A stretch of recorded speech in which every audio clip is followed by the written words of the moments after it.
talking now to Malcolm Graham-Wood from VSA Capital about some stock picks for 2012. Malcolm, welcome. First of all, what is VSA Capital? VSA Capital is a newly formed resources-only investment advisory bank. Okay, we'll talk about some stocks in that sector in just a minute, but I want to get your overview, if I can, first of all, for investment in 2012. There's a lot of moving parts going on at the moment, a lot of negative backdrop. But how do you feel about things for the investor for this year? Well, clearly I'm talking about the oil and gas sector primarily, and initially my views for the year were that the first half of the year would be more difficult with the economic situation as it is. I see the oil price being probably $5 or $10 lower than it is today, right, in the absence of the geopolitical problems that we've got particularly from Iran. You said initially, but what then? What was your second thought on that?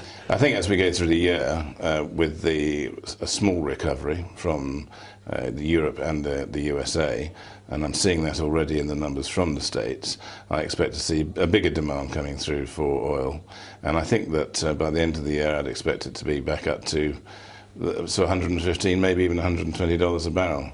That makes it look pretty good for quite a lot of oil companies who are at the moment probably a little bit lower than they should be because of the disparity between the oil price and the stock prices. Sure. Talking about levels, it's interesting watching some of the individual stock movements, and one of the three stocks you want to talk about today is a stock that's risen a lot recently, and that is Gulf Keystone Petroleum. Viewers will know all about this stock and the backdrop and so forth, but at what, £2.60 per share, it has risen a lot, but you think there's more to go? Yes, I think there's a lot more to go. I mean, we as a house have been very keen on Kurdistan, the northern part of Iraq, for a very long time. There are plenty of plays in this area, but Gulf Keystone is our favourite. This is a big frontier area with potentially massive oil finds to be discovered. Exxon have recently moved in there, which is a really key thing for the area. Gulf Keystone at 268, yes, it's come up £1 in the last few weeks. Our valuation of Gulf Keystone could be much higher. We think that if we were to see £5 within the space of this year, it wouldn't surprise me at all. And if it was possible to bid for the company, which I don't think it is at the moment because of the background, because of the laws in Iraq haven't been settled yet and so on, but if there was, I could see it being higher, maybe £7 a share. But that is, of course, when a bid is pretty much on the table, isn't it? I mean, that's the sort of level. Oh yes, I mean, things change. As soon as you get an interest, a bid, something like that, everything changes. But at the moment, it's running up ahead of the fact because no one can actually, will make a bid because they don't know background on the law. What has GKP got over other oil companies in the Kurdistan region? Because there are other companies there in 6 months haven't really seen much of a change in share price.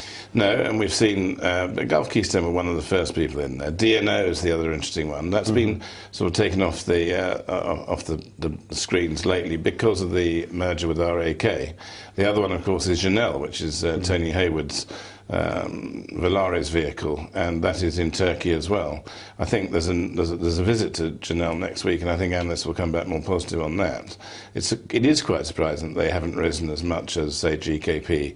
But GKP is the vehicle that everyone knows.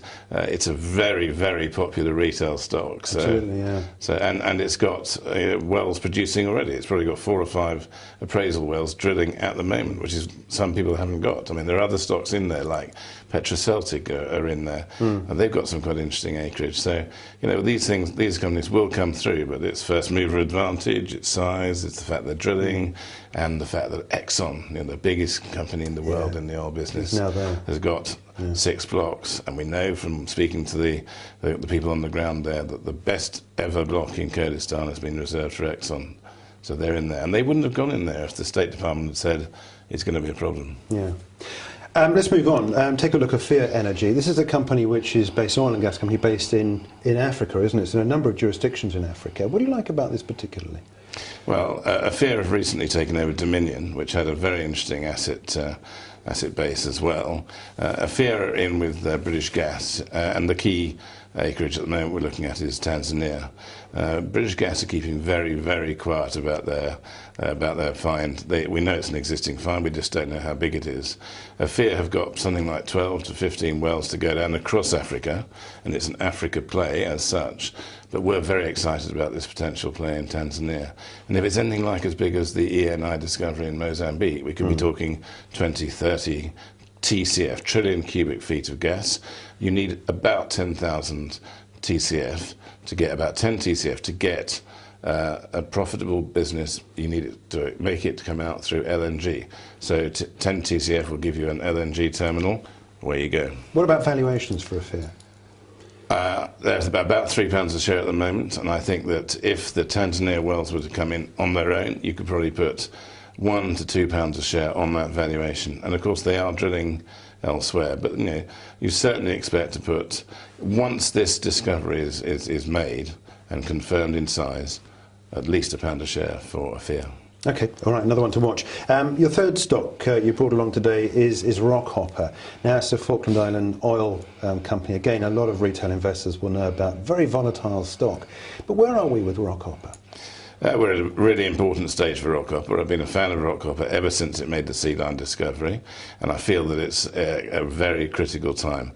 Everything is going well. They've made the discovery. They've made a number of successful appraisals, and we now know that Sea Lion has got about 1 billion barrels, maybe some more, 40% recoverable. 400 million barrels is a valuable prize.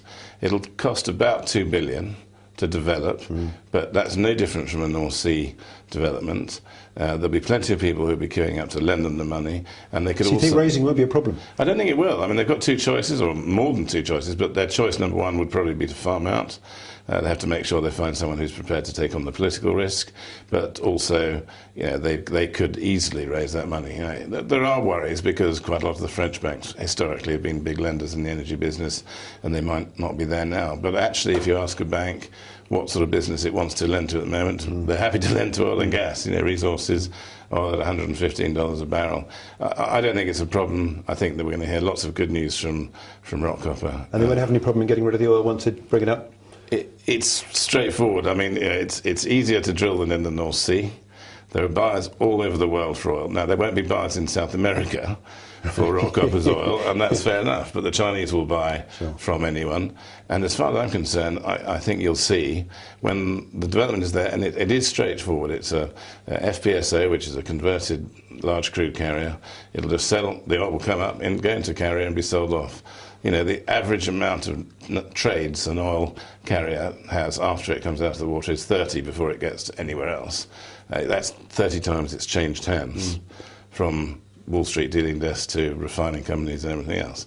So they won't have any problem with that, and the share price is miles away from what it could be. Which it could be at what level? Our valuation of Rockhopper is £7 a share.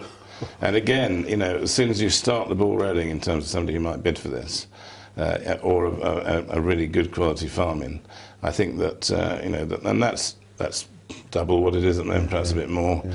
But, the value of this stock is there. It's 400 million barrels recoverable. Yeah. Thanks for joining us. That's Malcolm Graham Wood there from VSA Capital.